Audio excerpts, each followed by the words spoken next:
what are these candidates right now at this point in the race? And I'm talking about the Republican primary candidates. I suppose we could be talking about RFK and Biden if there's something interesting there too. But what are they thinking about this early when it comes to what electoral map they might need to win? It's an interesting question because at this point, they're not. They're thinking about what is the delegate math to win the nomination. It takes roughly 1,400 and that 14 to 1,500. That number shifts depending on the cycle. The RNC guidance usually comes out around October when they allocate all of the delegates to the various states and territories. But for right now, if you're, say, Ron DeSantis or Vivek Ramaswamy, you're not thinking about electoral math in terms of Pennsylvania and Georgia and Arizona and how to get to 270, because you'll never get to 270 if you don't become the nominee. So the only thing they're worried about is how am I getting that nomination? And one of the things that I've tried to tell people over and over again the last few months is understanding that is critical.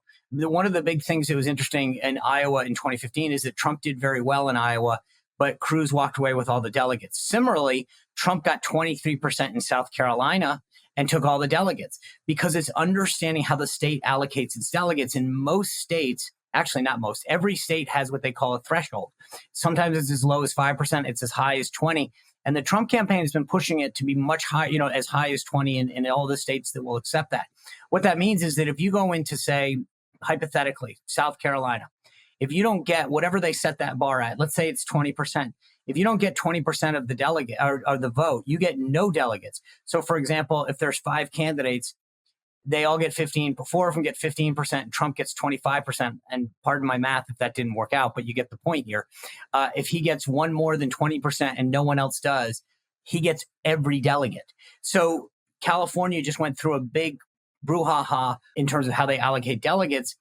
And it's largely going to benefit Donald Trump. If he can win the state with 50% or more, he would walk away with all the delegates without using a proportional system that they have set up in the various congressional districts. So it sounds wonky, but at the end of the day, it's sort of like, there's a difference in football between kicking a field goal and getting a touchdown, right? One's 6 points, one's 3.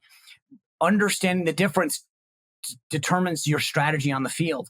And for a lot of these candidates who are running the first time, they get surprised by the rules because they're so focused on meeting voters and getting people out to the polls that they don't ever they don't take the time to understand the delegate math and how you achieve a win or what the threshold is in any given state or what have you. So that's, to me, what they're focused on now. And it's funny because you look at the DeSantis team, they've really gone all in Iowa, understanding that delegate math, how to get as many people to pledge to show up to caucus January 15th, the caucuses, as possible, because they understand the need to do very well there and rack up some delegates early on.